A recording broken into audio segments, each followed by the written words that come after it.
VCR Party Live. Tonight's episode is Tedium or Not Tedium. That's right. I feel like it should be called VCR Party Nights. Don't you think? Like VCR Party Nights would be the cool version. Yeah, it's a gritty cop show in San Francisco, I think.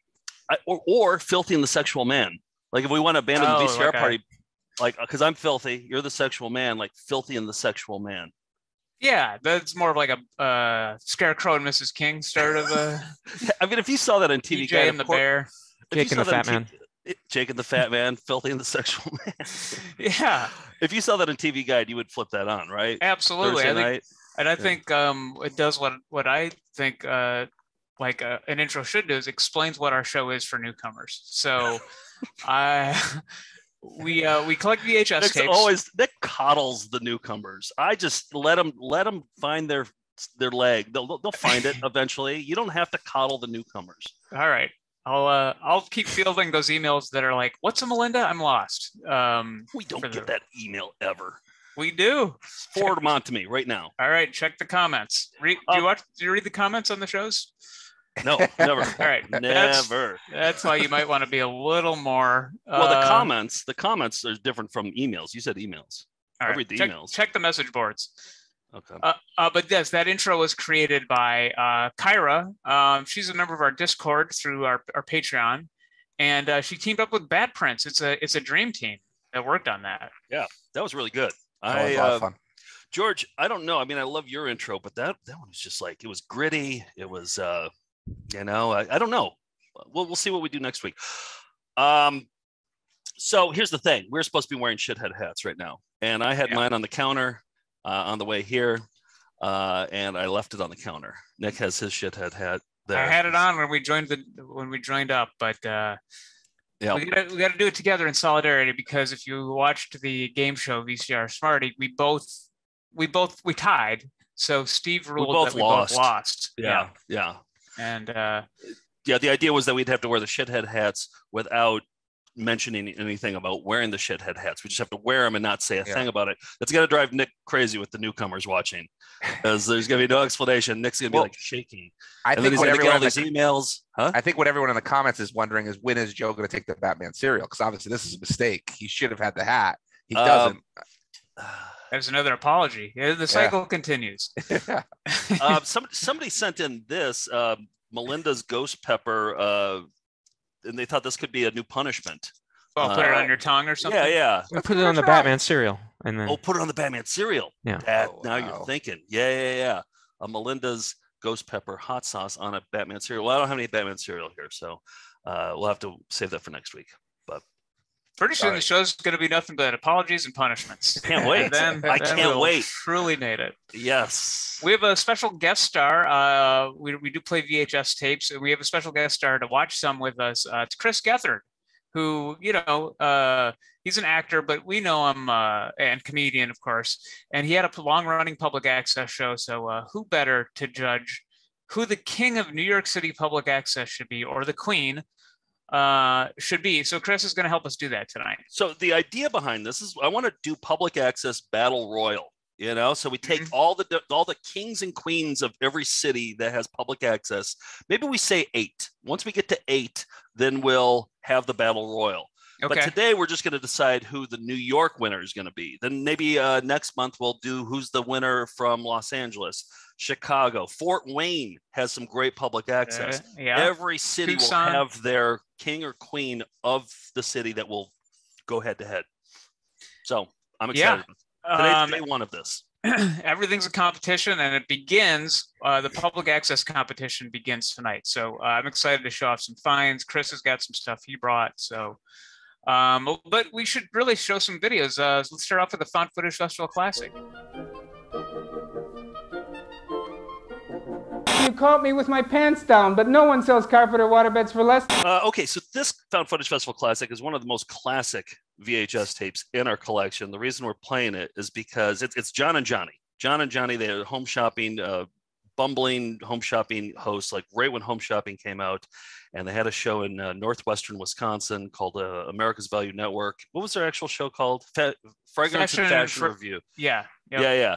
And they were promoting something on this particular week for Capodimonte Day, which was July 10th at 8 o'clock and 11 and midnight, and also July 11th at 6 a.m. And so this is another annual tradition we have here, is to play the John and Johnny video about Capodimonte Day. Hi, I'm John, one of your personal shoppers on America's Value Network, here to tell you about a special hour coming soon. On Friday, July 10th, we're going to have 1 hour of the fabulous Capodimonte collection. Beautiful pieces, all specially handcrafted and individually designed. Gorgeous. With many new designs at introductory prices, as well as discounted prices on Capodimonte you've seen before. You're sure to find something special during this hour. So be sure to join us on Friday, July 10th for a Capodimonte spectacular. I love the way he says Capodimonte. Capodimonte? He hits all the consonants for sure. He really does, yeah. How do you guys feel about that spelling of midnight? Oh, I think I know what you're talking about. So be sure to join us on Friday, July 10th for a Capodimonte spectacular on AVN, America's favorite place to shop. Yeah, midnight. I don't know if I can't tell if that would annoy you or not. I think it would annoy Nick. Yeah, it does. Yeah. I knew it. Yeah. And it's just spelling night, N-I-T-E, too. Just not a big fan. All right. This was such a short one. I was looking through more John and Johnny, and I thought, well, we should play the dancing scene. Remember with the Polonaise crepe? What is that called? Polyester Polygé crepe. Polygé crepe. When he has the Polygé crepe dresses out and he dances with the model there, and let's just watch the dancing with model scene. 100% polyester crepe, and it looks beautiful. And talk about nice, John. This is so nice, ladies, when you go out and you want to go out somewheres and you want to have a nice evening together. Somewheres. Oh, hold it, wait a minute. This is the way to do it. It's like, yes, there he is too with his partner. And when you really want to get going, it's like it looks so nice. What's that sentence mean? And when you really want to get going, it just looks so nice.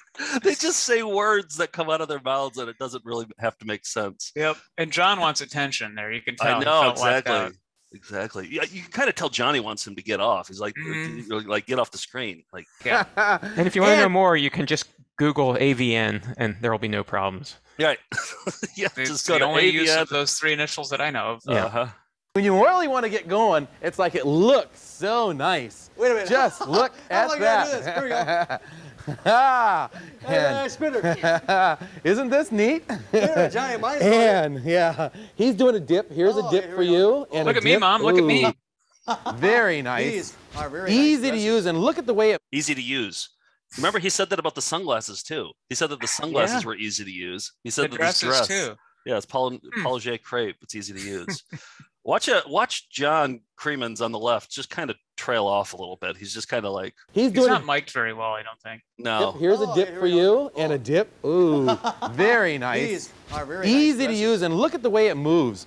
The dress just looks great on the lady. He's just kind of like that gif of Homer Simpson going into the into the No, bushes. no? Okay. All right. All right, here we go. Looks great on the lady. Doesn't it look nice? Automatically outstanding. Classic line right there. Automatically outstanding.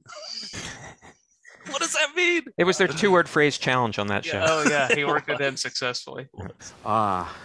Doesn't that look fantastic? Ladies, this could be yours.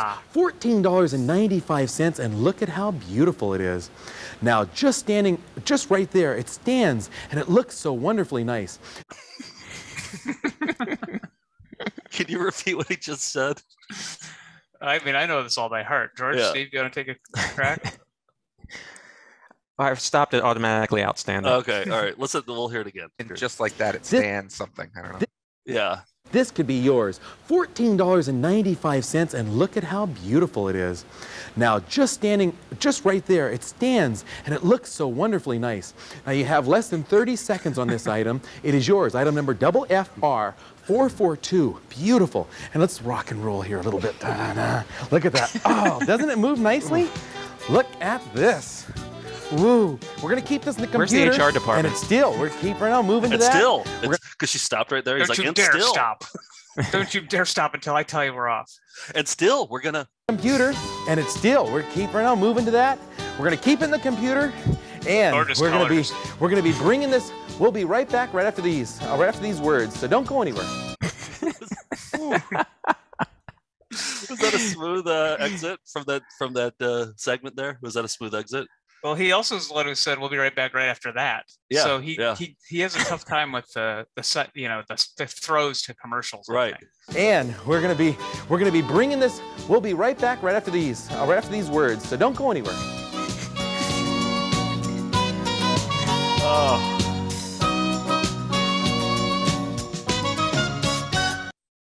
So good. So good. You know, I bet like if you wore that dress outside and it started raining, I bet it would just like melt off of your body. Oh, Don't you yeah. think? Yeah.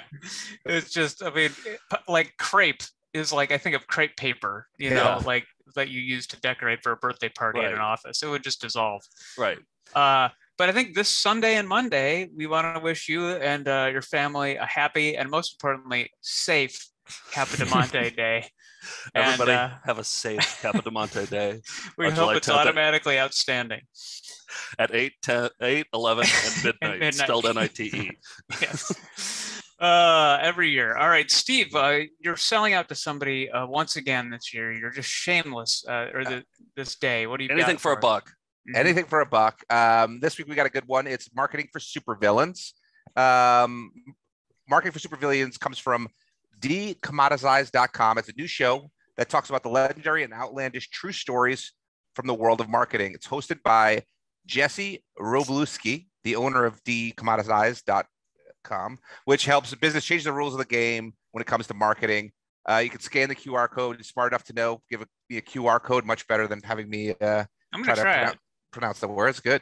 And comes right up. perfect. Searching marketing for supervillains on YouTube or to go inside the giant killer robot studio. It's entertaining, educational, and just might help you crush your competition under your mighty metal feet of doom. So I actually checked it out. There was a great episode. One was a great story about Southwest Airlines and just how they, use marketing to kind of get, little budget, and we're able to do it. We should probably hit something up to better, get our voices out there. That's what I'm saying. That's why I want to watch this, because we have no idea about marketing. We just make it. We just know VHS tapes. That's it. It ends there. Yes. But he did a great job. It's interesting. Even I'm, not necessarily looking for stuff in marketing, but to me, it was just fun stories and really interesting about how smart people are able to market themselves using very little dollars. It's more about using your brain. Okay. Well, I think only 3 weeks ago I found out that if you click like on a YouTube video, it propagates it to more people. So we got some work. We got some work ahead of us. So I'm looking forward to listening and watching that as well. Yes, so. Definitely support the Melindas that support us. Thank you, Jess. Always. We have a very unusual flying window to show you. Flying windows is our regular segment featuring that usually a VHS genre where they got windows flying of different scenes that you're going to see in the video. I think you're going to be blown away by tonight's flying windows.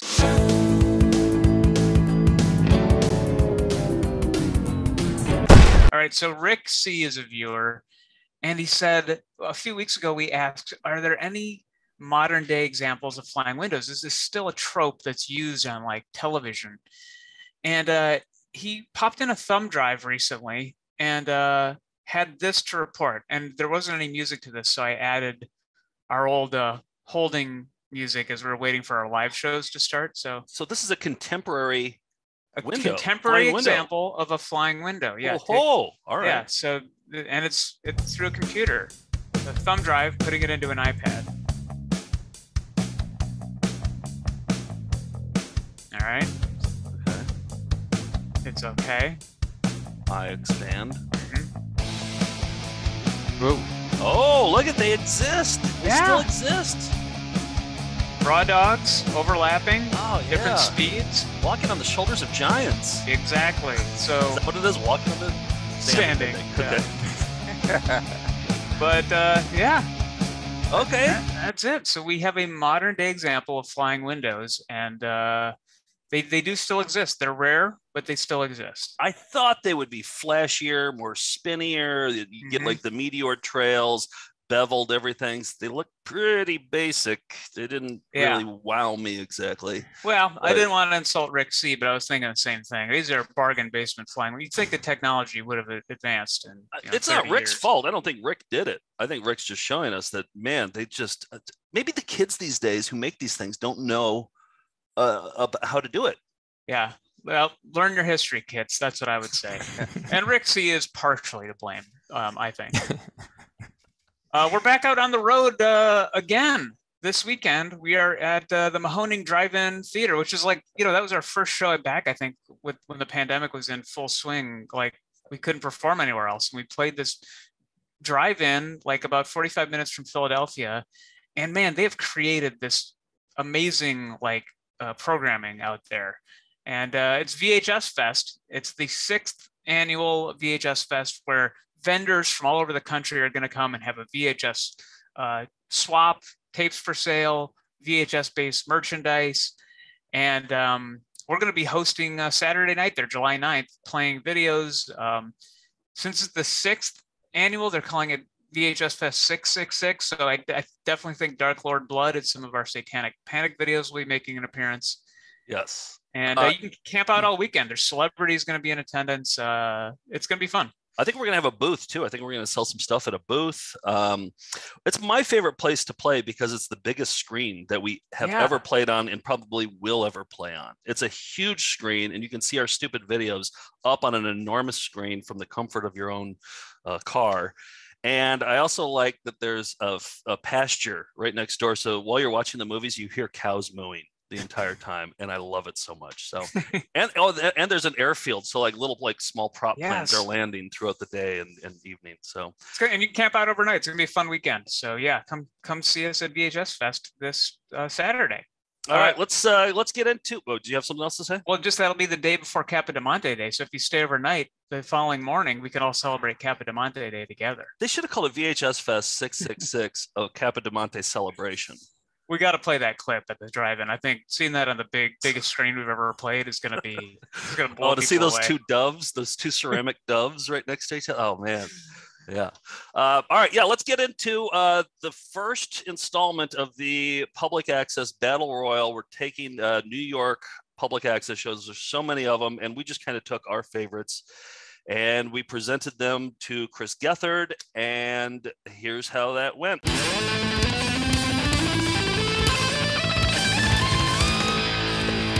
There is nothing around me except decadence. Chris Gethard. It's Chris. Hiya. What's up, everybody? Yeah, you're back. It's good to have you back. It's good to see you. It's been a few years. It's been a while. You were in the office a couple of years ago, and we sat and we watched Public Access. And yeah. And then in the intervening time, we did your show, and we did our Lots of Lattice show, where we talked about some of our favorite public access TV.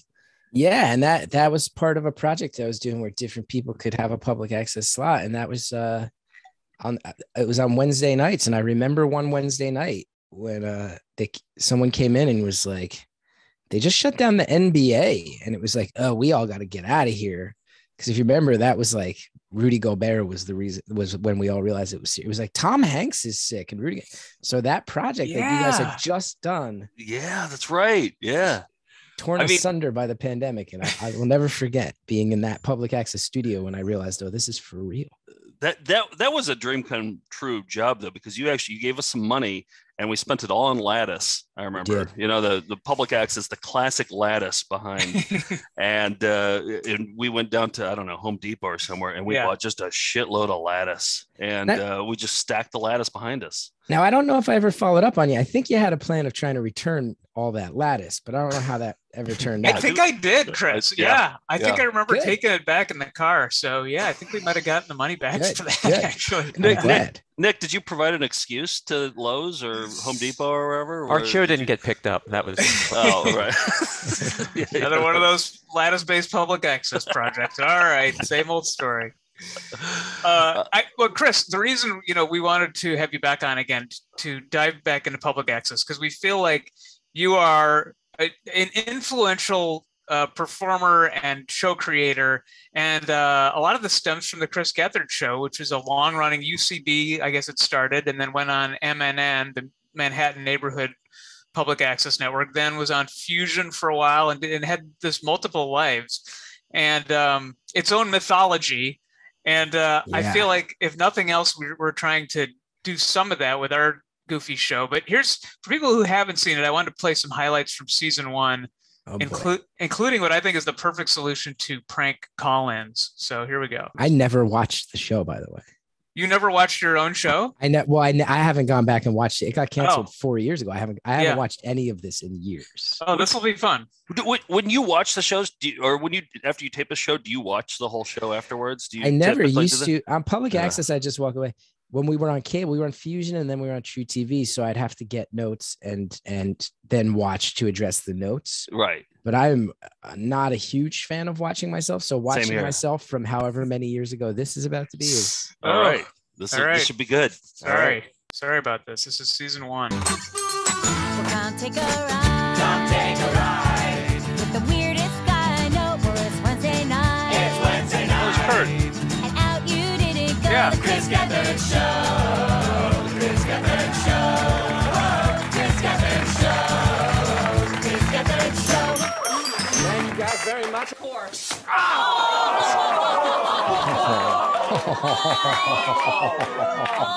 my God. That's entertainment right there.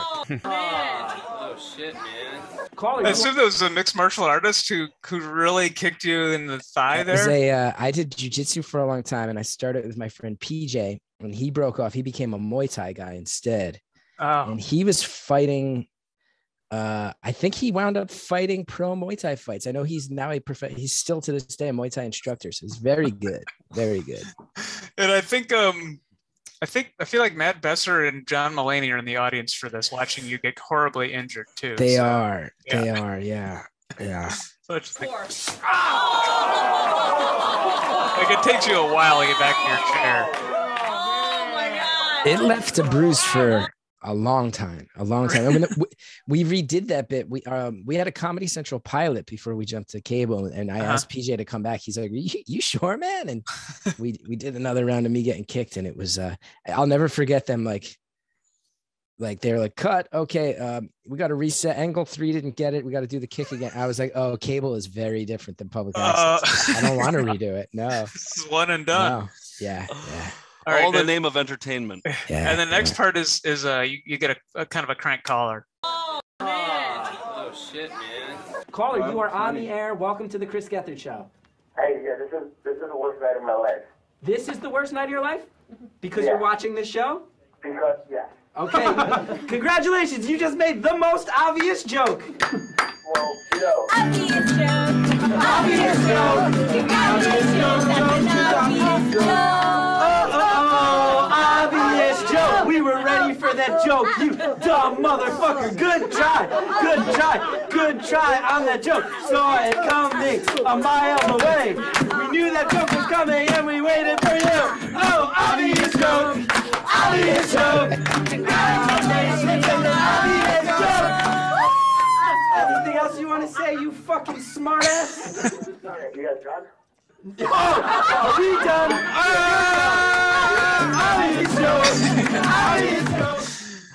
Oh, the public access show strikes back. I like that. We knew that was coming. Yeah. Yeah. If the call-in topic is what was the worst night of your life, you know someone's going to call up and say this right now. Yeah. You set them up. Got to be ready for that. Oh, that's perfect. Oh, by the way, we should have said this earlier. You have a volunteer gig right now where you're. Yeah, I might have to leave. Yeah, go ahead. I might have to cut this short at any second. I used to be like a very cool, like I was like this renegade public access comedian. And now I live in the suburbs and I have a beard. And I recently signed up to be a driver of an ambulance on a volunteer first aid squad. This is true. So I have a Motorola pager. And if it goes off, this is not a stealth plug for Motorola. It just is what it is. But if it goes off, I have to go to the firehouse and go drive the ambulance. It doesn't really. I've been doing it for like months and months. It's only happened 3 times, but it could happen here. I have a million questions, but my first question is about the pager. Like, why not? Why wouldn't they give you a cell phone so they can just? Well, I also have 2 different apps on my cell phone, and those blow up too. They basically want it to be that if you fall asleep, you will wake up. Between your phone and the pager sounds insane. It's insane. It's gone off. I work a night shift on this squad, so 2 of my calls have been at 2:30 in the morning, and it wakes you up. Then I got 2 different apps. I got to check in on the app, let them know that I'm coming, so that county knows I'm on the way, and then I get down to the ambulance. There's a big part of me that's kind of hoping it goes off during this show. I mean, I want you to be here to judge our public access shows, but It would be kind of cool to hear that pager go off and you getting up and having to run out. That might be kind of cool. Yeah, it's a real adrenaline rush. I feel like a real hero out there, fellas. Real hero. Man. All right. You've inspired me. I want to do that. I'm a good driver. I want to get out there. I want to. Oh, yeah. I think you should come join it in my town where you don't live. I think that would be the best way to do it. Drive an ambulance in a town you're not a resident of. Yeah. Okay. I'll do that. Yeah.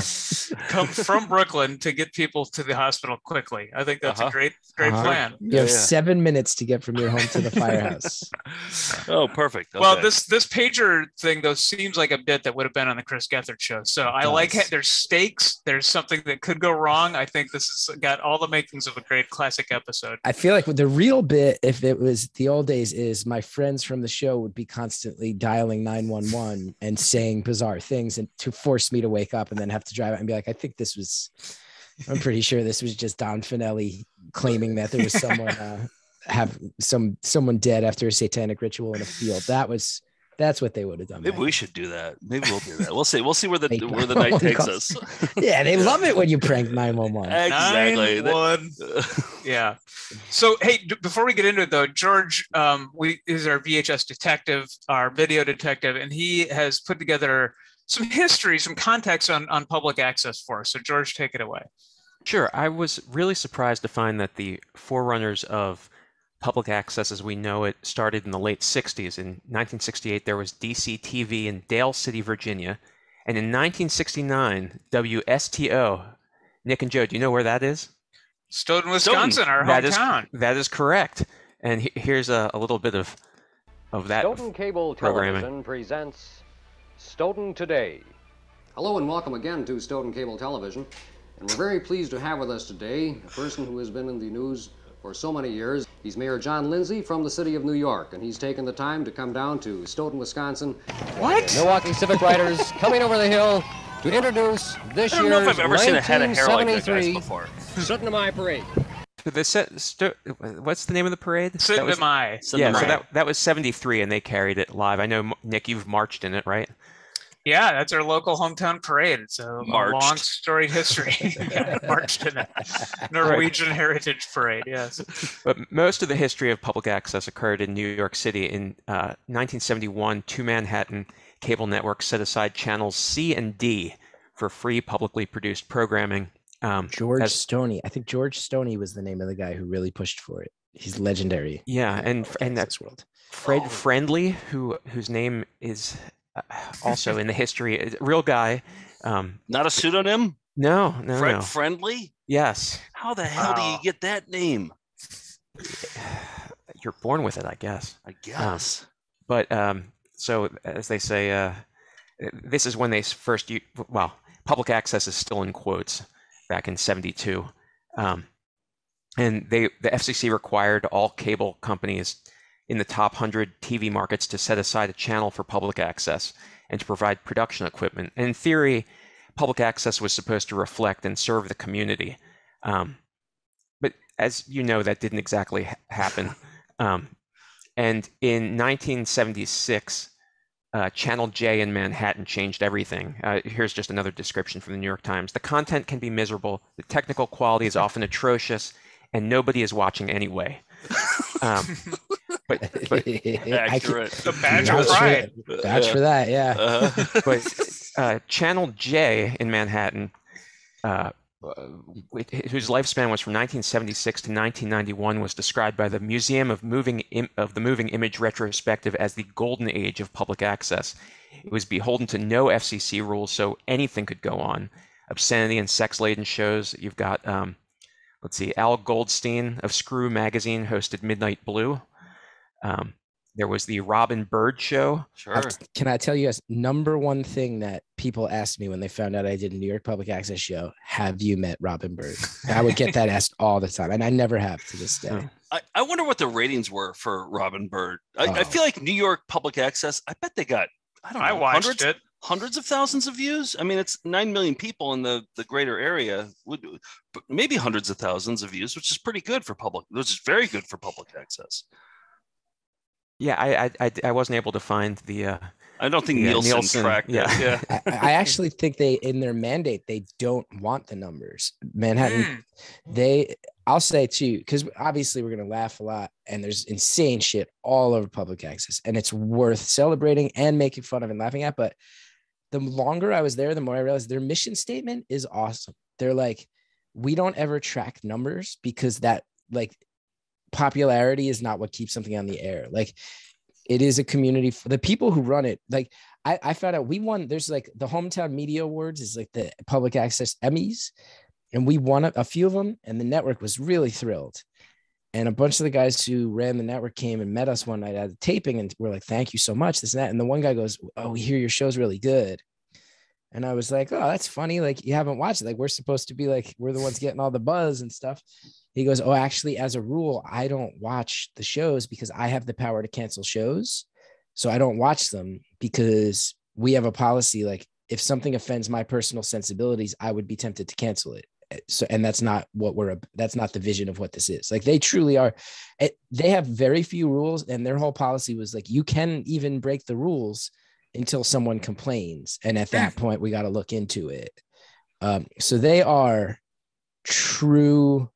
You want to talk about like DIY, free speech, creative freedom, liberated content creators. Like, there's nothing out there like public access that gives you as much as they give you in terms of there's a studio and equipment you could never afford. And also have fun with it. Go get in trouble. We don't care. It's wild. When I moved to New York, and it's very different than other public access stations. And maybe it's just because there's more people and there's more, people are willing to push the boundaries, but there was nudity and there was swearing. Oh yeah. I was like, what?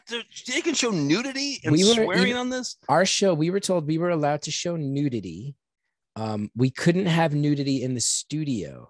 That was not a content restriction. It was because people kept getting naked and like sitting in the chairs and stuff. And they were like, everybody, like, we can't have bare asses on the seats. Like, nobody's sanitizing them. Like, we can't have ball sacks and buttholes touching our stuff. Like, that really was their thing. I'd like to see a sign that says that, And then I remember asking them, I go, so we can pre-tape nudity, right? They're like, yeah, you can be nude, no genital content though. Like, you can't be touching yourself and you can't have skin to skin content. And I'm like, so what does that mean? Skin to skin. And they're like, you can't have skin touching skin. I go, so if I took I remember clear as day asking them this years ago. I go, so if I took a sheet of saran wrap and I had another friend of mine naked and he jammed his penis and testicles into one side of the saran wrap and I jammed my penis and testicles on the other side of the saran wrap, that's cool. They're like, well, yeah, there's no skin to skin contact there. That would be fine by us. Wow. And the closest we ever and you wrote that down. You're like, all right, next week. That's no idea. The most we ever played with nudity. It was actually one of our best episodes. It was beloved. It was called "Looking at Dicks in the Dark," and we had 4 men, and we built one giant skirt. So we were all wearing a shared skirt. So we weren't naked. And I checked with Public Access Battle, and they're like, that's fine if you guys want to share one huge communal skirt. So there were 4 of us in there, and you were allowed to call in and ask us about each other's genitals, and we could then examine within the skirt, duck down, look at the genitals, answer the questions. And it was very silly. And it's called Looking at Dicks in the Dark because that was also a night where the lights kept turning off in the studio. They were like, guys, we don't know what's going on with our electrical grid, but the lights are just turning off. So every once in a while in this episode, it just goes dark in the studio, and it's a very stupid episode. But I actually would say, like, it was a pretty early. That was, 10 or 11 years ago we did it, and it was definitely like 4 guys who were like, we don't care about body shame, and like we're not going to be like, ooh, penis. Like it was just, yeah, you want to ask which out of the 4 of us, who's circumcised, who's not, and then we answer the question. Who has the lowest hanging balls? It sounds like a Japanese game show. I was very inspired by Japanese and Spanish language television. I could see that. Big time. Yeah, I could see. Yeah, so I watched the Robin Bird show when I first moved to New York. I watched one we're going to watch later called the Sandy Kane Show, and I know she was a guest on your show. She was. Jesus Christ, she was. Yeah. But let's talk about her later. George, what else? Well, I just think the most important part of this that I learned was that there's been a free speech battle since the beginning, that cable companies started fighting back because they didn't want to provide facilities. There was they won a big court case that the Congress sort of stepped in 1984 to give power back to public access creation. And then in 1992, because there was porn and hate groups proliferating, they limited it, and it's still going. In 2019, the Supreme Court ruled that the Manhattan Neighborhood Network was allowed to censor their own content. I'm sure you're familiar with that. Not only am I familiar with that, I was originally named as a defendant in this case, and the story behind it is completely crackers. A large part of the reason why that case, and I've never really talked about this publicly, there was a Supreme Court case, United States, not New York. The 2019 case you're referring to is largely spurred on because a number of other public access producers who had their own shows hated me. That's a large part of where it came from and what it was rooted in. My name was all over that originally, and it was removed before it went to the Supreme Court. Whoa. And not only was my name in it, the guy who filed it kept referring to me over and over again, not as Chris Gethard, but white comedian Rick Gethard. He's also white. Over and over again, white comedian Rick Gethard. A lot of it, they were mad because we did a coverage of their 2012 election where this guy originally had a show, and they let us do 12 hours of coverage. So the network bumped him, and he said that was, you should not be allowed to be rescheduled or bumped on public access television because that is a limitation of your free speech. And that was at the core of this Supreme Court case. The original spur on it was because he was mad that his show got bumped for mine. It's wild. Wow. It's also, it goes on and on. These people used to send me emails. I would get emails where there were like 150 public access MNN involved people on them. And they would just be slamming me as the Hollywood golden child. This guy doesn't really like. Meanwhile, I was like, I feel like you guys and we don't know each other all that well, but I feel like you've known me long enough to know, like, no, it's legit. Like, I found a way to do things my own way. And I was not there as a joke. That was the only place that was going to let me make that TV show the way I wanted to make it. Absolutely. You're driving you're volunteering for an ambulance right now, for crying out loud. Like you do the things that I follow my gut. Exactly. And it used to get really nasty. Like, and I used to try to hear them out, but then they'd list things like, just so everybody knows, like his Jewish Hollywood agents, and it would spin into like actual anti-Semitic conspiracy stuff. Oh no! Which you find some of that on public access, and yeah. Then I'd write back and reply all to these email lists and just be like, hey, before anybody else jumps in on this, I want you to know I'm on it and reading it. And there were about half a dozen people who hated me, and eventually this led to a big meeting where one of them got so irate, she claimed that MNN was keeping secret files on them, and she called the police. And by the time the police got there, they arrested her because she was so out of control, and she got banned. And that was part of the 2019 court case as well. I can't believe. I mean, I think anytime you have a melting pot with very few rules, you're going to get the best of things and the worst of things all together. Yeah. Which is what's so fascinating about public access TV. I mean, there was a woman who was like, I just don't get how this comedy has any place in the culture of New York. And I remember writing back this reply all where I was like, oh, like New York and comedy are tied together. Like you can look at, the first stand-up club was in New York City. Look at the history of everything produced out of Rockefeller Center, going back to the dawn of television. You look at how many Jewish comedians who would work New York City and then do the Borscht Belt, where, New York immigrant families. Like, I think comedy's really tied in. And then I Googled her show, and I'm not kidding when I say I found footage of her interviewing a man who was an admitted and unapologetic pedophile. Who claimed that he could speak to angels and travel between dimensions. And I wrote back and just put that clip, and I'm like, look, you don't think my comedy's funny. You don't think comedy has a place on Manhattan Neighborhood Network. But like, my thing is that here's you interviewing a pedophile who refuses to apologize for it. Guys, I gotta go. You gotta go. All right, Chris Gethard. It's actually happening. Holy cow. Good luck. Oh my God. Wow, Chris Gethard. Yeah, I'm so sorry. Oh, good luck. Yes. All right. Well, let's do this. Let's play some clips that we're gonna show Chris. How are we gonna do this now, though? Because he was gonna judge. Because he's like he's been battling lawsuits in this whole thing. Like, he's the king of public access. Here's what we do: we pre-tape this. We send him the clips, and then he pre-tapes a thing where he gives a decision. How about that? Okay. All right. I'm wondering, is there somebody else we can call right now that bring him on? I don't know.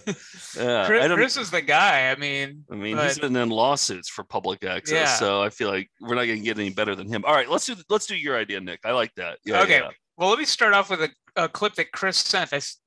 Joe, you said email Chris and ask him if he has any, favorites from New York Public Access. And I'd never seen this. It's the Vinny Vella show. This guy's a kind of an Italian wise guy who was on a lot of he had bit parts in like The Sopranos and some movies and stuff.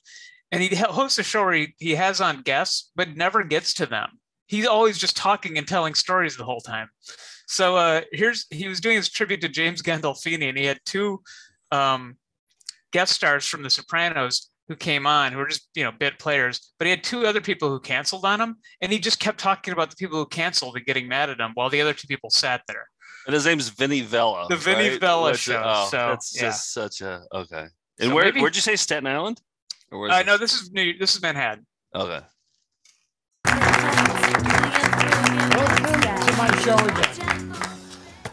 Tonight we have an unusual show. And it's something that I've never done before. And I'm upset about it.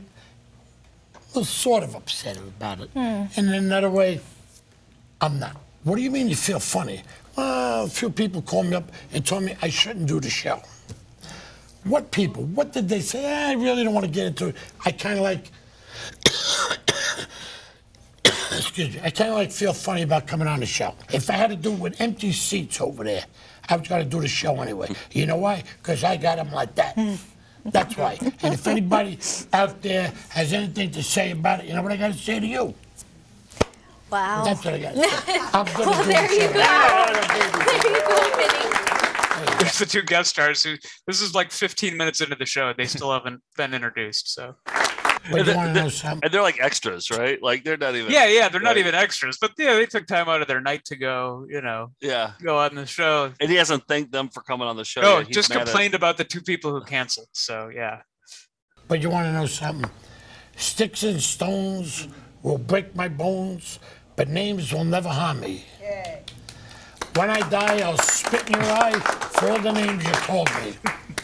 Remember your friends on the way up, because you could bump into them on the way down. And if I see them on the way down, again, that's what I got to say. Am I putting it on the right camera, Richard? That was the scene when James Gandolfini beats up the big muscle guy.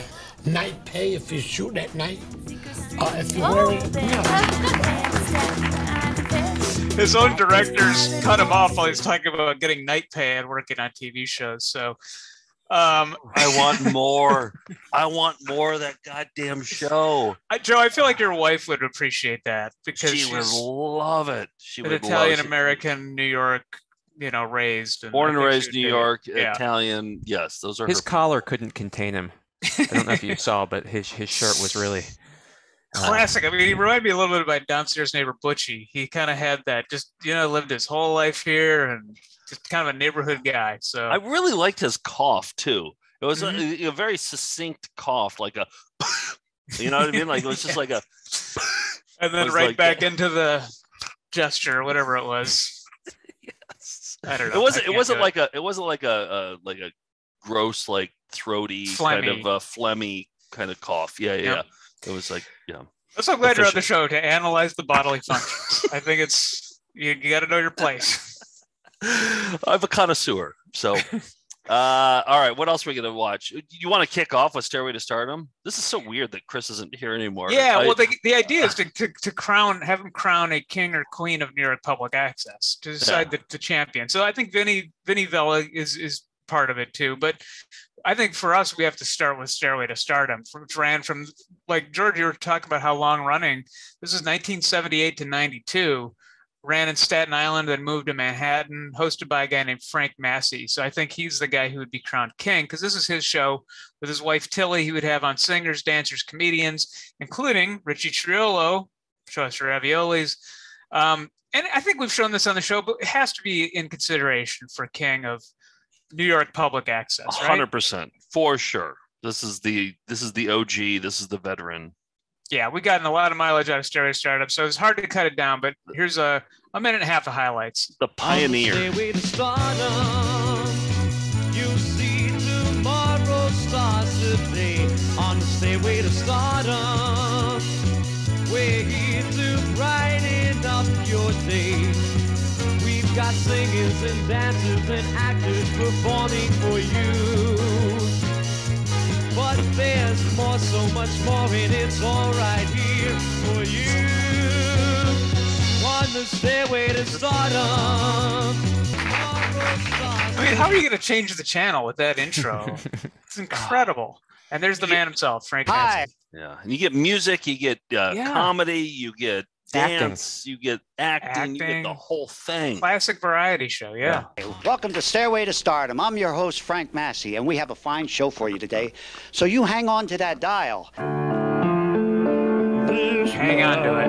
Is that Will Ferrell? That might be a good Halloween costume. Oh, yeah, wouldn't have to shave.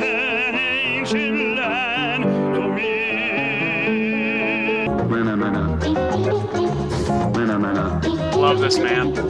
Don Costello. He's a regular.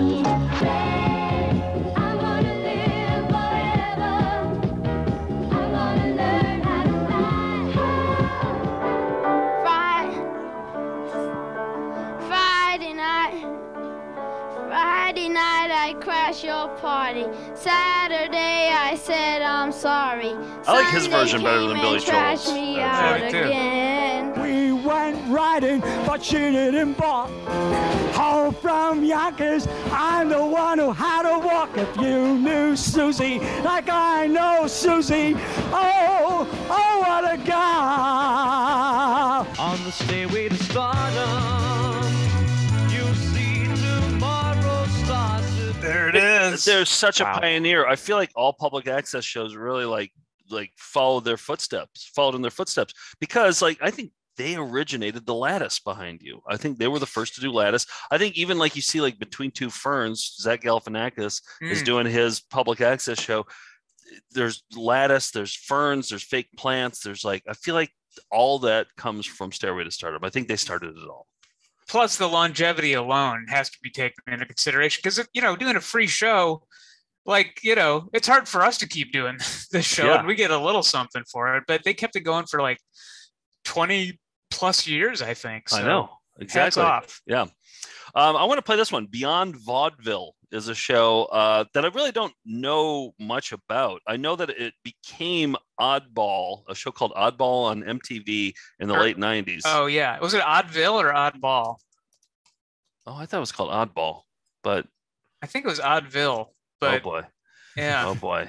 Here we go. I don't know. There's a showdown. I just want to correct it now. I don't know if I'm right or not, but I know Okay. Oddville was a show on MTV. I don't know if it was the same thing. George is looking it up right now. Oddville was a series on that premiered in 1997 that was based on Beyond Vaudeville.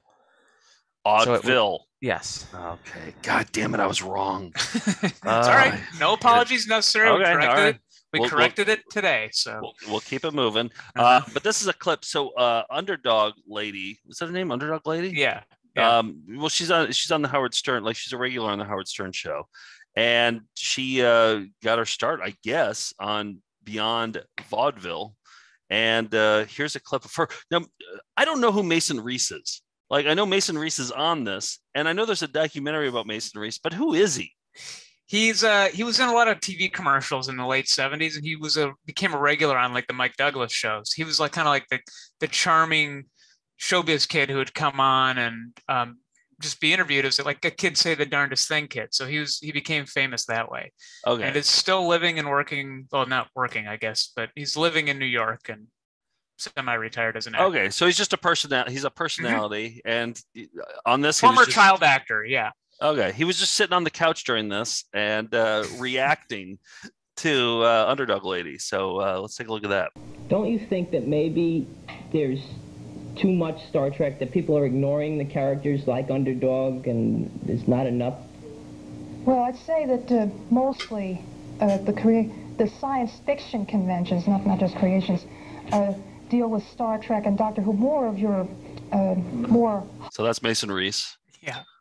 Strong science fiction, but however, I do see marketed items for simpler characters, and at certain times of the year, or perhaps a special place or whatever, Underdog might be appropriate. So I advise, if there's a show coming up, I advise the sponsors this might be an appropriate time to have this along with your other programmatic themes.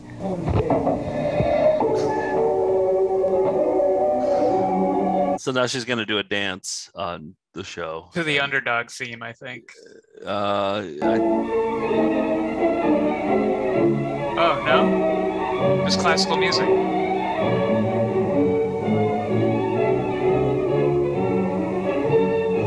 She's not in the frame, but... Oh. And they didn't know whether they should stand or sit. They were...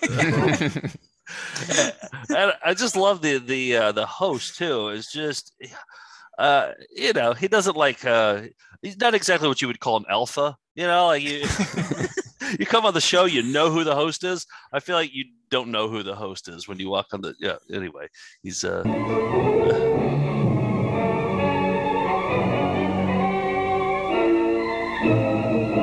goes on like this for a really long time.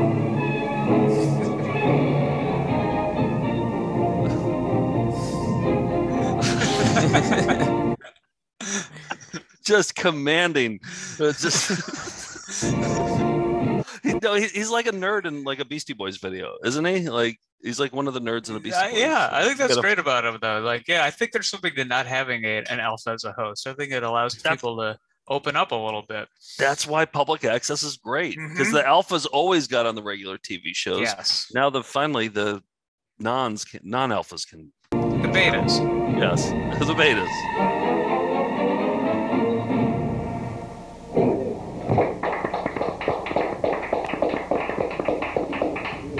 There was one. There's one more. Is there another one? Is there another one? Yeah, that's Beyond Vaudeville. See, but that encapsulates what's good about public access too, is the chaos and the stuff going wrong, because it's live. Yes. For the most part.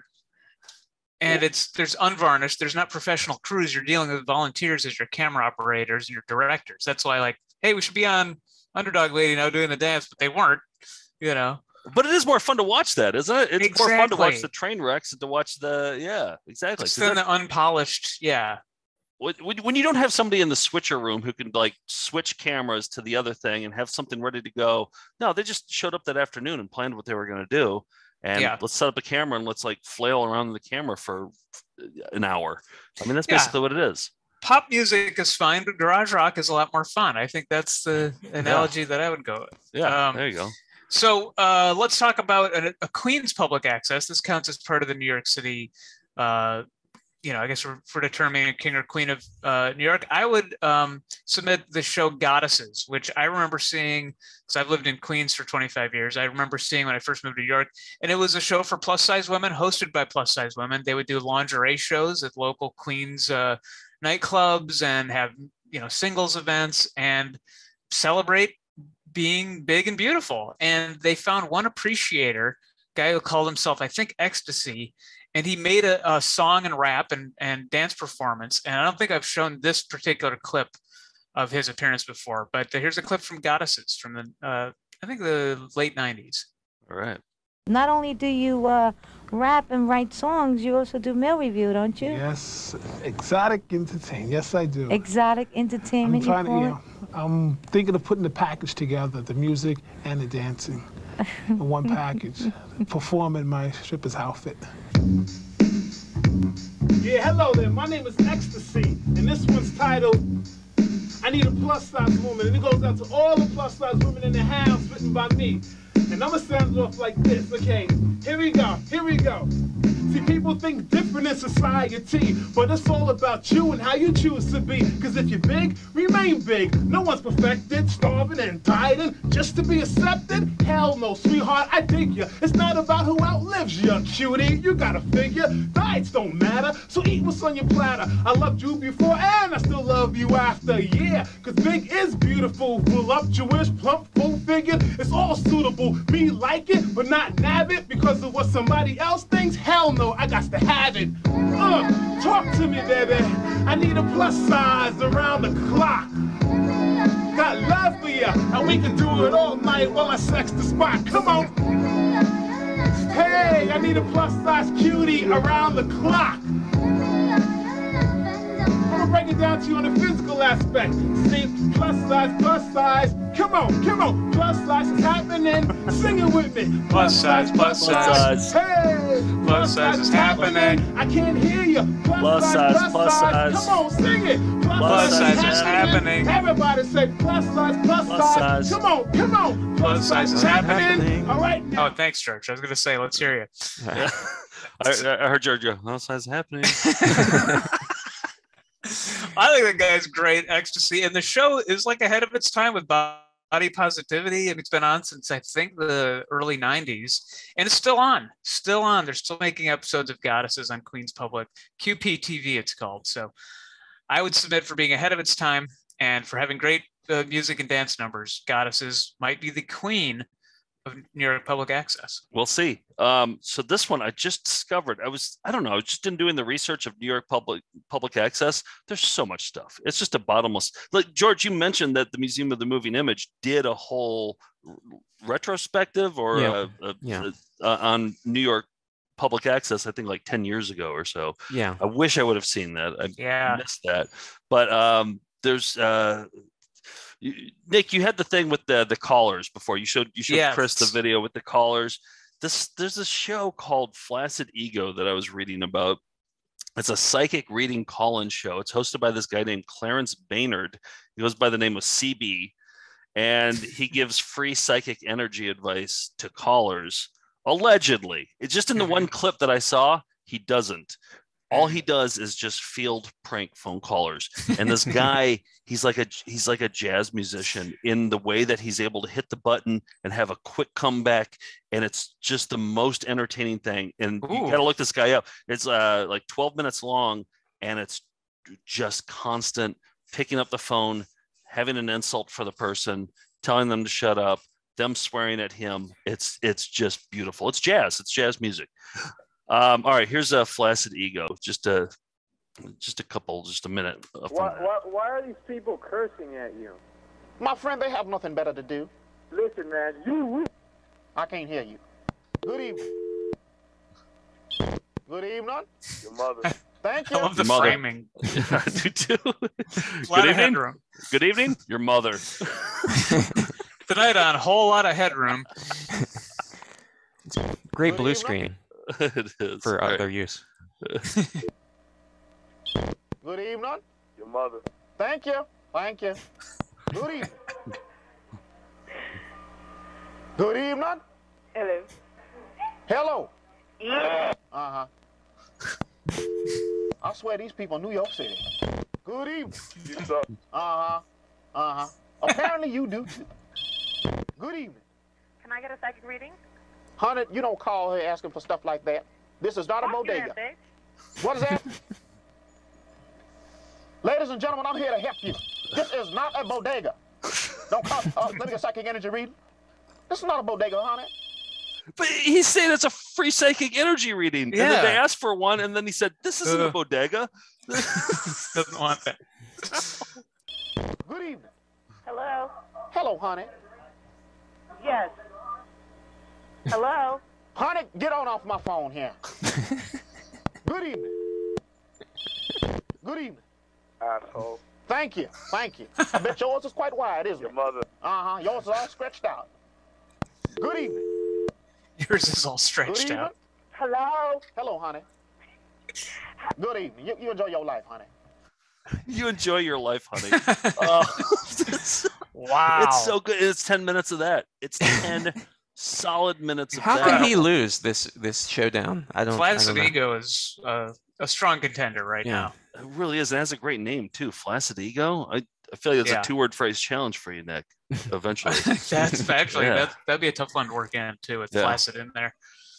Well, everyone, whenever people mention New York Public Access, everyone, like I know Jeff Krulik and people like that who've been steeped in public access, and the WFMU people, they're like Scott and Gary show, pioneering music show on local access. Yeah, and this is another class. I think this was like 1983 to 1989 is when this ran, but for like as far as like music goes, like they got the Beastie Boys on when the Beastie Boys were like still in high school and they were in a punk band. They also got on the same episode, they got the Beastie Boys and the Butthole Surfers.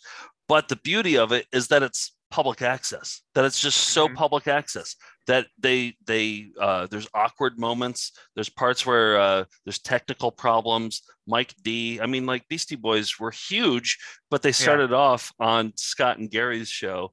And so I just pulled just a short clip, but if you're a Beastie Boys fan, if you're a Butthole Surfers fan, you got to look this up because it's about, they play like 3 songs and it's so good. Here's a Scott and Gary show, Beastie Boys.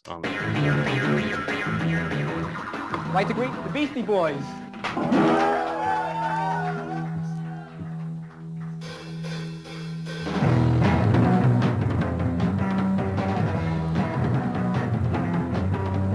Step back, catch back, catch up, heart attack, move back into the channel, wasn't on anymore, lost white shadow. Wait, did you turn off the monitors when we started playing? Did you turn off the monitor when we... So this goes on for a really long time, and Scott comes out to try to help facilitate the technical difficulty. Sound issue, yeah, but all he can do is just kind of like started playing because I couldn't hear it anymore. I know, but when they're all playing, I can't hear it. And Kate, I forgot her last name, but she was Schellenbach, drummer for the Breeders, and Luscious Jackson. Luscious Jackson, yeah. I know, but when they're all playing, I can't hear it. That's the problem. That's life.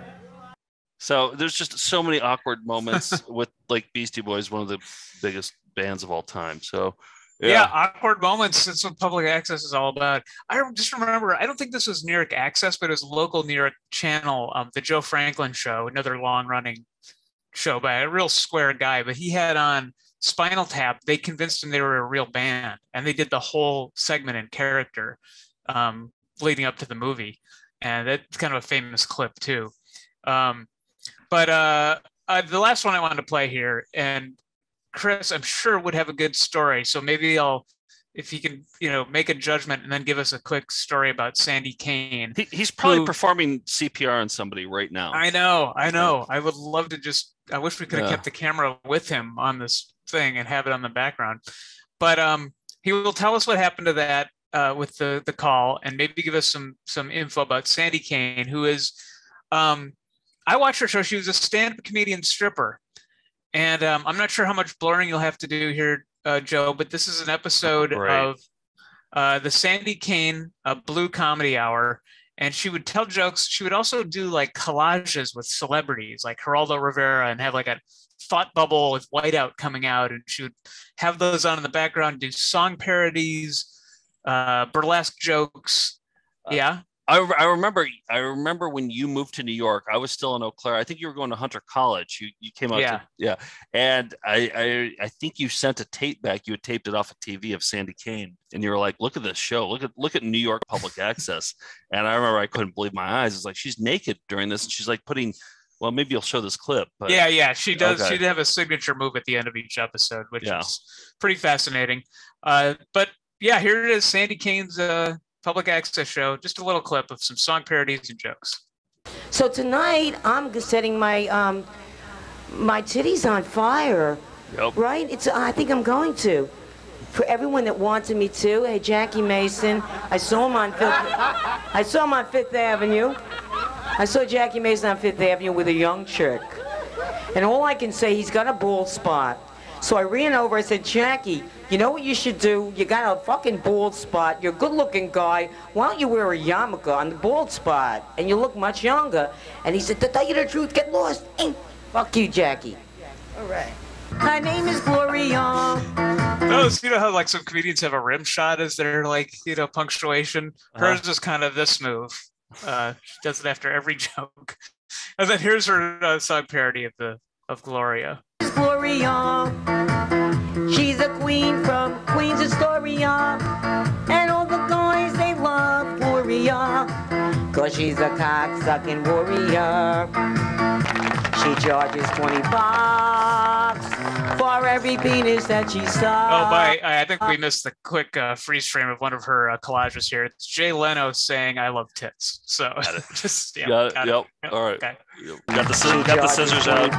Got the glue stick out for that one. All right. The afternoon. For every penis that she sucks, Gloria loves sucking schmucks. Fucking Gloria. And there's... That's what I remember. Yep. Yeah, do I have to blur that? I want everyone to write to me. Probably. I want people to call me because I'm a lonely fucking person. So yeah, imagine coming home from work or whatever. It'd start around 9 or 10 o'clock, and it would be Al Goldstein's Midnight Blue, where he was interviewing porn stars. He advertised he was selling the Chuck Berry sex tape. Then it was the Robin Bird show. She was a stripper, and she'd have on other strippers, and they would just do their strip routines and then all dance together at the end. And then Sandy Kane was another one of them, and it was just endless. I bet Robin Bird had 1 million viewers. I bet, like, if you're gonna. Yeah, I think if you're going to have nudity on the show and you know you're going to get nudity, people are going to turn on to that show, especially back then when it was, there was no internet. Yeah, exactly. And there was an SNL parody of the Robin Bird show too, I remember at one time. So I was like, oh, wow. So more than just me know about this show on, New York Public Access. So it's a unique city for public access. Like George said, it's kind of where it kind of got big and started. I think in future episodes, we'll do LA Public Access, and then we'll do a Midwestern. That's the plan. Crown the king of each region. Chicago Tucson for sure. Chicago, Tucson, Fort Wayne, Wisconsin. Indiana. Surprisingly. And we'll have an EMT judge each city. A different EMT. Actually, no, let's not do that because they usually have to leave. I do want to say before we throw to Chris here for his final judgment that hopefully Chris is on. We'll see if he does do that. Yeah. Well, he's I feel like Chris will come through, but he is currently on tour with America's Loosest Cannon tour. And was just in California. He's, check out chrisgethard.com for all his tour dates. He's touring more than we are now. And he's a very fun live performer, storyteller, in addition to being a great public access personality. So take it away, Chris, right? Hopefully. I'm so sorry that I had to go. I had to go drive the ambulance around New Jersey. And that's part of my life now. So I want to apologize to the found footage fellas. I meant no disrespect. I'm just trying to do my civic duty. But I think you could already tell from where we're going. I really love public access TV, and I think it's fascinating and fucked up and strange and hilarious, but I think it's got good intentions and a good heart. And I'm thrilled to go back and watch these clips to offer up my opinion on the King and Queen. Vinnie Vella.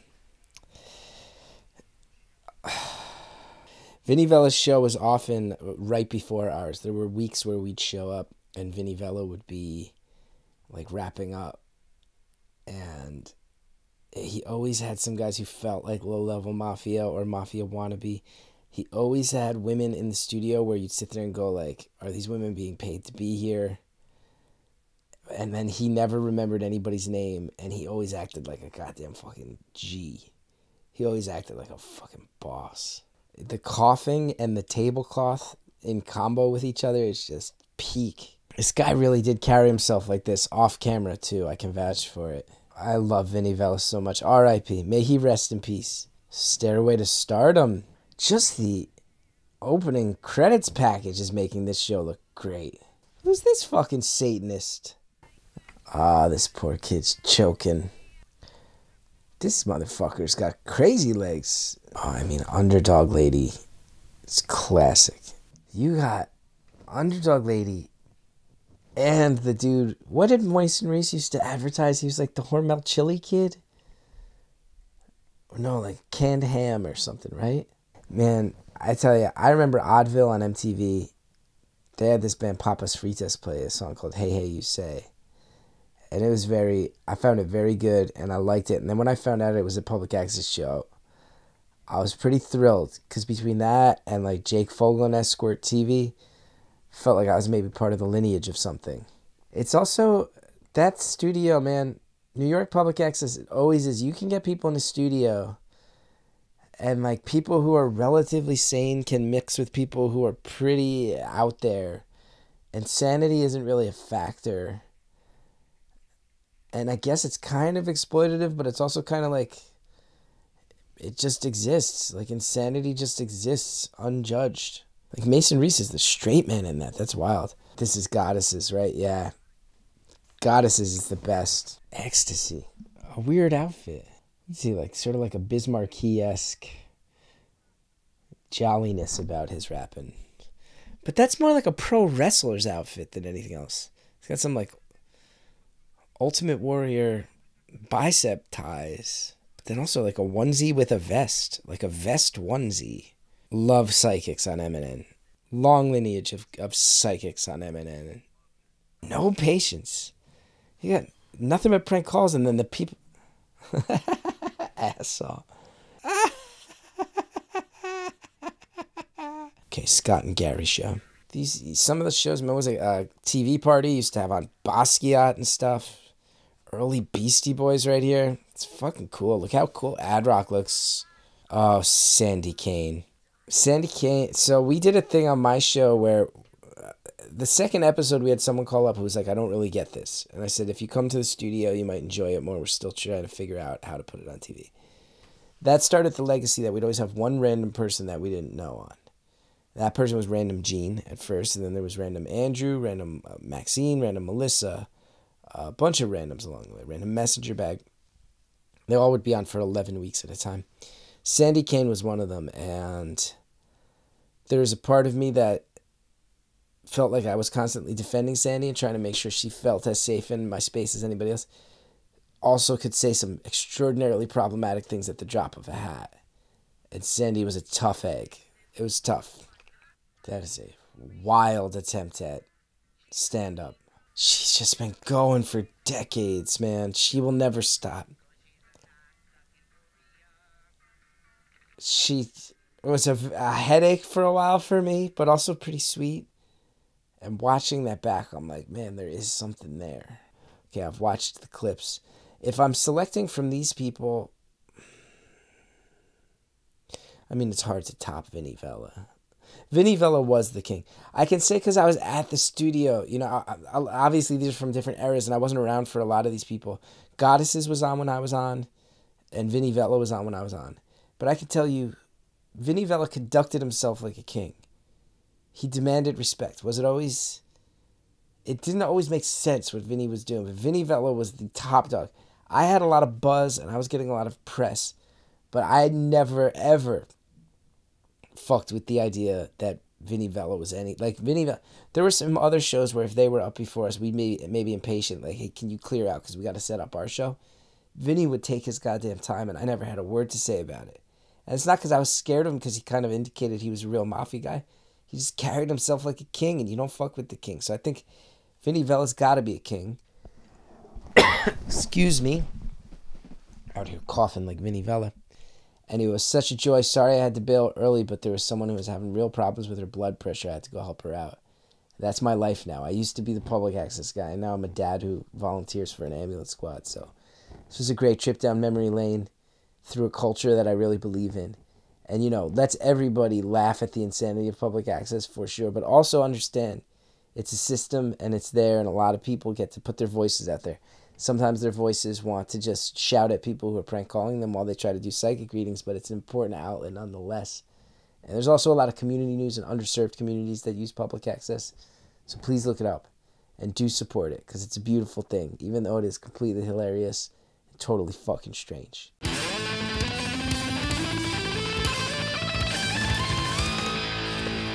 There is nothing around me except decadence. Okay, thanks to white comedian Rick Gethard for coming on and deciding the king of New York public access.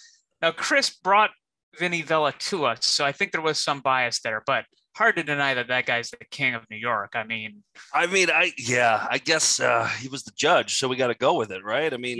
Yeah. He had the swagger. I think if you're going strictly on shows, I think I would have gone with Stairway to Stardom. Okay, yeah. I just can't imagine Vinny, what's his name? Vella? Yeah. Going up against Frank Pachowski. He's going to get destroyed. Yeah, but he's got the confidence, he would cut off Frank Pachowski in a heartbeat and throw him out of the studio, if it was a real battle. So I don't know. I like the New York toughness. I think he represents New York toughness in a pretty, he's an Italian stereotype come to life. We'll see what happens. And also, we've never had a guest just leave on us like that. That's a first. Yeah. Yeah. We've had a lot of people we've asked to come on just say no flat out, but never mid-show. It's usually no. Yeah, but midway through. And I said that I kind of wanted him to have to get called because I thought it'd get exciting. But then once he left, I was like, oh, wait, now what? What do we do?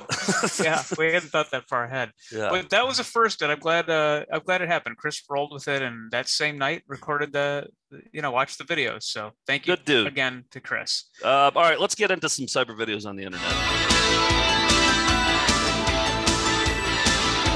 This was making the rounds just last week. I want to go first because, we talk a lot about jingles. We've shown a lot of them. And the one that still gets in my head is Chili's Baby Back Ribs. This was even referenced in an Austin Powers, wasn't it? Yeah. I want my baby back. And just recently, the behind the scenes of the recording of this jingle came out. I saw it on Instagram, and it was like, just to get a peek behind the curtain of how this jingle was made. It's pretty cool. So I didn't see it. I'm looking forward to this. Here it is, Chili's baby back ribs behind the scenes. I want my baby back, baby back, baby back, baby back, baby back, baby back. I want my baby back, Chili's baby back ribs. I want my baby back, Chili's baby back ribs. Barbecue sauce. I want my baby back, baby back, baby back, baby back, baby back, baby back. I want my baby back, Chili's baby back ribs. I want my baby back, Chili's baby back ribs. I want my baby back ribs. It's so much better. Barbecue sauce. There you go. Yeah, much better. Here, John, just a little more. How's yours? Barbecue. Mine's great. Barbecue sauce. Sorry. That's it. You just get to see these guys having fun with it. Clearly they're like the top of their game in terms of like studio, like singers. Their voices are incredible, perfect harmonies, putting actual soul into a song about ribs. Ribs at a chain restaurant. So yeah. Wow. Yeah, I think that was pretty remarkable to see the actual guys behind it. So now I'm gonna have that song in my head all day. That's not a good thing. That's not. And how would that do in the toe tapping tournament? Do you think? Would that? I think that would be cheating almost. It's a national jingle. Exactly. Everybody knows it. Yeah. It's not local, so yeah, I don't think it would count. Disqualified. Yeah. I want to play mine next because here's the thing. I was supposed to play this video at the beginning of this month, and I didn't. Oh. It's Daniel Songer. I get to play Daniel Songer once every 4 weeks, and I think the fact that we did the Songerthon made me forget it, or my brain was just like needed a break or something. Yeah. I didn't even think about it. I'm like a month overdue. Actually, no. I think I didn't do June's at all. This is July's. Yeah, I didn't do June's at all. The Songer haters were celebrating, and we're like, "Don't tell them, don't tell them." Nobody did tell me. Nobody told me. My brain read the comments. My brain didn't tell me either. So. Yeah. All right. But well, it's good to get a little break, but I think everyone needs a little dose of internet comedian Daniel Songer. Yeah. So this is put together by Tim Harrod. It's internet comedian Daniel Songer, and we spent an entire day watching all of his goddamn videos, and we all went a little bit nutty because of it. So here's our first taste of Daniel Songer back since the Songerthon. Oh. It's called "Looking to Hook Up."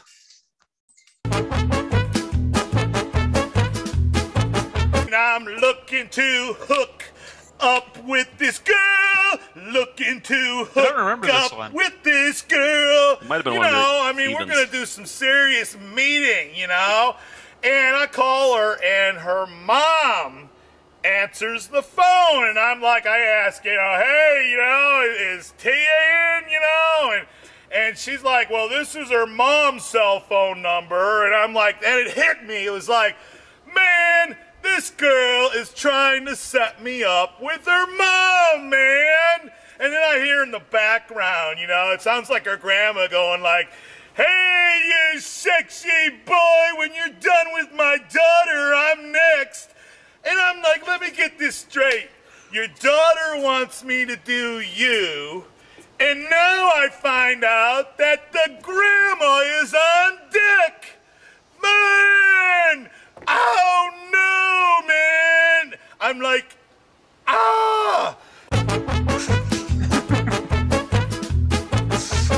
The best is just to watch George the entire time. My new theory is he's at Chernobyl, and it's a completely empty area because I don't understand how there's no reaction from the housing behind him. Ever. Want to know what I noticed for the first time here? It seems as though it's a split house. Like there's two separate entrances. So like that got me. I always thought it was his house. He had a big house. Right. But the fact that he has somebody living directly next door that don't come out and yell at him to shut up. I don't understand. I think you're right. Plus, like George, what you're saying about Chernobyl, like I feel like that you never see anybody walking in the background. Right. There's nobody Maybe there. 3 Mile Island in where they had that accident. It's got to be something where people cannot live. Yeah. Yeah. See, that's why I should be able to do 2 now, right? Because we didn't do one in June. I think it's the way it works. Let me consult the message boards. Yeah. Afterwards, Take we'll a see look what at happens. those. Yeah. Okay, let's go with Steve. You got a Jack Sham for us, or what's going on? I do, and it's just every time I watch one, I just think what had to go together to make this happen. So I think this one, the director must have had the toughest time because they probably had Mario Lemieux. This is a Mario Lemieux one, and they must have had him for like 5 minutes, and so they could only do it in one shot. And if you just look at it, I give a lot of credit to the kid who's acting because he could do nothing, and he's just gotta keep it going for 30 seconds. So those are the things that I'd ask you to highlight in this week's Jock Sham. The Penguins are Pittsburgh's boys of winter. They'll grow on you. And now you can watch your kids grow up with Mario Lemieux. Saturday night, the Pens take on the Montreal Canadiens. And it's Mario Lemieux life-size poster night. Compliments of Thrift Drug. All fans 16 and under receive a life-size poster growth chart featuring Mario Lemieux. Growth chart courtesy of Thrift Drug. Saturday night, the Penguins host Montreal. Come, watch the Pens grow. Help. Then go. Mario, watch you're hurting the kids me. grow. The kid wasn't smiling at all. He was he has like the director's just like look back and forth, like you can't believe it's Mario on the wall and Mario in real life, and it's just the most awkward interaction. And don't smile at all. Look scared. It was like a horror movie directed. Like first the shoulder comes out, or hand on the shoulder. Yeah. And then, it was like Phantasm mixed with hockey. Yeah. And thanks to John Ari for sending that in. Please appreciate it. That was a good one. Being menaced by Mario Lemieux. George, you're hitting cleanup. All right. Well, this is This is the fourth installment of my investigation into the online stock footage house Pond 5. Yes. If you remember, corner. They license unusually specific silent clips to TV shows and movies. I even saw that they were thanked in the credits of the Chop and Steal film. Did you see that? Yeah, 100% true. I did notice that. Yes. Yeah. Anyhow, so each time I search for like a little phrase, this time I look for the phrase "man laughs." Man watches a comedy at the movie theater and laughs.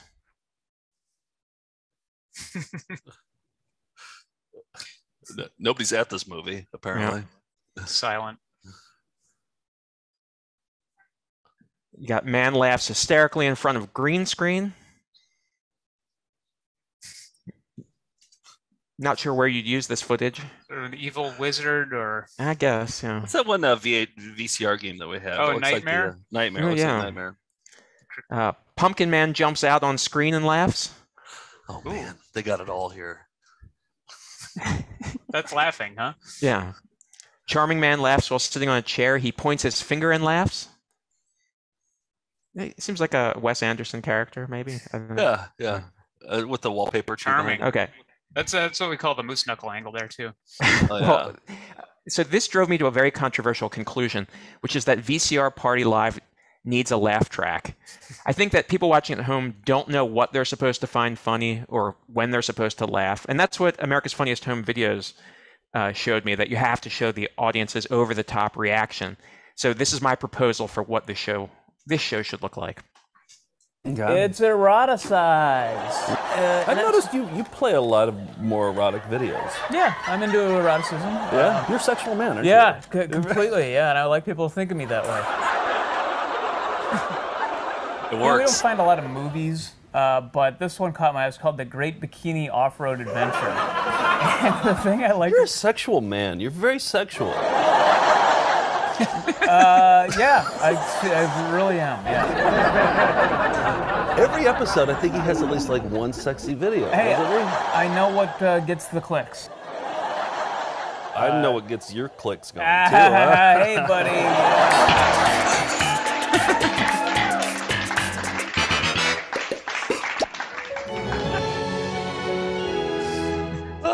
Just something to think about. I don't, Very well done. Okay.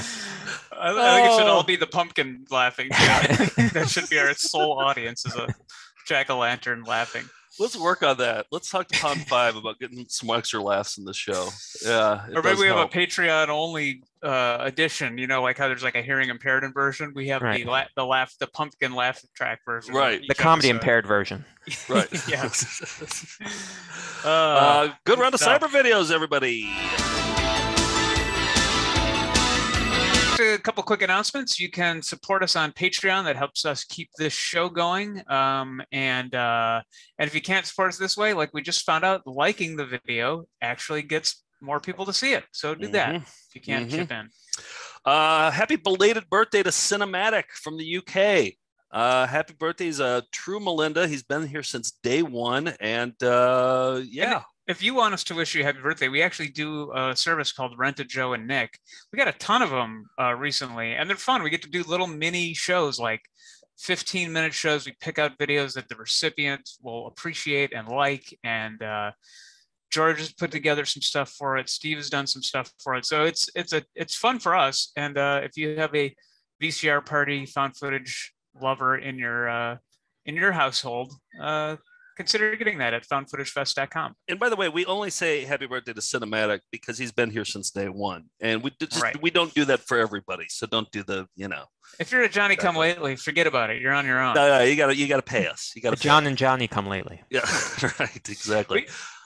We've announced this before on previous shows, but people don't see all of our announcements. But Saturday Morning Cartoons is on hiatus. Last summer, we took the summer off. Just like the cartoons went on a break and you got new ones in September, we will be back in September with Caitlin. We'll be watching, the previews that they would show before the Saturday mornings. So we'll do that in September. We got some fun new cartoons we'll be watching. Kyle Mooney said he was going to join us for one of them too. So yes, he's an aficionado. So yeah, so we'll be back in September with that. Okay, EP this week. I want to show Beyond Vaudeville, that weird public access show from New York. We have a pretty decent clip with the underdog lady and what's his name, Mason Reese. Mason Reese, yeah. Mason Reese on there, and I want to see that whole episode. Yeah, the whole episode is pretty good. It's so awkward and funny. And then we'll jump back into Minnesota Entertainment Guide, the Twin Cities Entertainment Guide next week. But maybe we do Sin of the City next week. I don't know. Yeah, I like changing it up. But yeah, it's been some fun EP modes lately. So join us on Patreon at the $10 level for that bonus episode each week. To get out, we have more public access from George. Now, you talked this up, George, but I haven't seen this public access clip. Well, it's one of my favorite public access clips, a 1987 appearance on local New York cable by an electro-pop duo named Egg Roll. And it's so 80s, I thought it was a parody the first time I saw it, but it's totally real. And this is just a 1-minute edit of their 8-minute performance and interview that you should find and watch on YouTube. All right. Okay, maybe we'll add the whole thing for the EP mode. But until next time, we'll be right back right after these. Right after these messages. Oh, are you changing it up now? Maybe. It might be turning over a new leaf. I like it. If we had been prepared, we could have done better. Check out Marketing for Supervillains and Everybody's a Puppet When They're Dead. Bang right elbow, boom left straight, kick to the head. We have the exciting duo team of Egg Roll.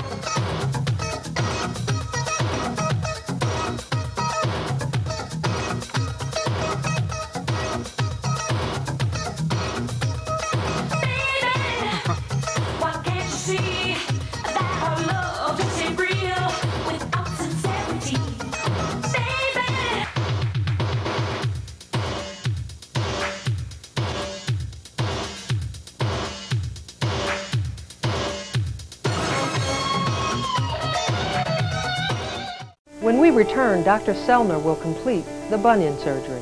Yes, those are his pajamas he's wearing. All right, I gotta go. That's all. That's it. Let me see that one. Rocks are done. Gotta sleep. Bye. That's it. That it done. We did our best. If we'd been prepared, we could have done better. What do you think about Bibra? About what? In 8. My nose isn't for yuck anymore. Ooh. That's all I'm doing. Sure, Yodel. Have a good day. Sizzler. Tinkerbell! We'll be right back right after that.